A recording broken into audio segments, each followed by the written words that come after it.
पहला अफेयर एक मुलाकात। गर्मी की छुट्टियों में मैं मायके गई थी। वहां बाजार में अचानक मेरी मुलाकात मेरी पुरानी सहेली रिया से हो गई। रिया को देखकर मेरा मन खुशी से झूम उठा। जिंदगी में चाहे कितने ही लोग मिल जाएं, लेकिन स्कूल के दोस्त भुलाए नहीं भूलते। रिया मेरी ऐसी ही स्कूल की दोस्त थी। बाजार में अचानक मिलने पर थोड़ी औपचारिक बात हुई और मैंने उससे कहा, तुम बिल्कुल नहीं बदली। सच, उम्र की महीन रेखाओं को छोड़कर वह वैसी ही थी जैसी आज से 20 साल पहले थी। मैंने उसे अपने घर आने का आमंत्रण दिया और हम दोनों ने मेरे घर पर मिलना तय किया। घर आने पर मेरे जहन में रिया और उसका पहला प्यार किसी फिल्म की तरह चलने लगा। दरअसल पहले प्यार की वास्तविक अनुभूति मैंने पहली बार रिया में ही देखी थी। बात उन दिनों की है जब मैंने बीएससी फर्स्ट ईयर में एडमिशन लिया था। यूनिवर्सिटी में एडमिशन के बाद पढ़ाई के साथ साथ कुछ जवां हसीन सपनों का भी आगमन होता है।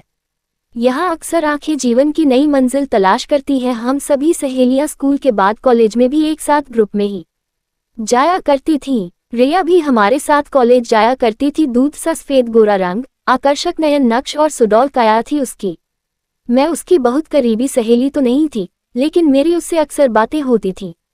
चूंकि वो पढ़ने में सामान्य ही थी, इसलिए कभी कभी कुछ पढ़ाई संबंधी समस्या मुझसे पूछ लिया करती थी। जब हम कॉलेज जाते थे तो हमारे ही कॉलेज का एक लड़का, जिसका नाम रवि था, अक्सर हमें मिल जाया करता था।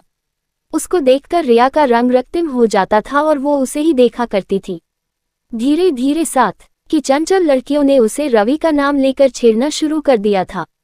एक दिन हम लैब में एक एक्सपेरिमेंट कर रहे थे। वहां रिया के हाथ पर कोई केमिकल गिर गया तो रवि एकदम से भाग कर आया।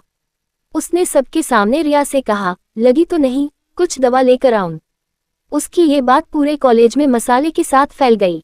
रिया और रवि फिर फेमस कपल बन गए। छोटी जगह थी, बात रिया के पापा को भी पता चली। उन्होंने कुछ दिनों के लिए रिया का कॉलेज आना बंद करवा दिया। एक दिन सुनने में आया कि रिया की शादी उसी शहर में दूसरे लड़के के साथ तय कर दी है। कुछ दिनों के बाद रिया अपनी शादी का इन्विटेशन देने खुद ही आ गई। उस समय मैंने उसकी अधूरी प्रेम कहानी का जिक्र छेड़ना उचित नहीं समझा। कुछ समय के बाद मेरी भी शादी हो गई और मैं अपनी गृहस्थी में व्यस्त हो गई।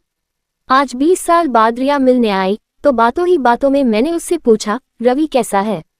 तुमसे बात होती है? आज भी उसके चेहरे पर रवि का नाम सुन वही रक्तिम आभा थी। उसने कहा, नहीं, मेरी बात नहीं होती। अब तक 2 बार ही मिला है वह।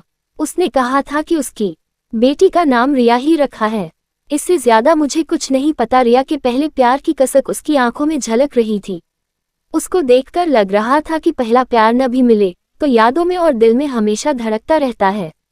कुछ अधूरी प्रेम कहानी भी मुकम्मल कहानी हो जाती है।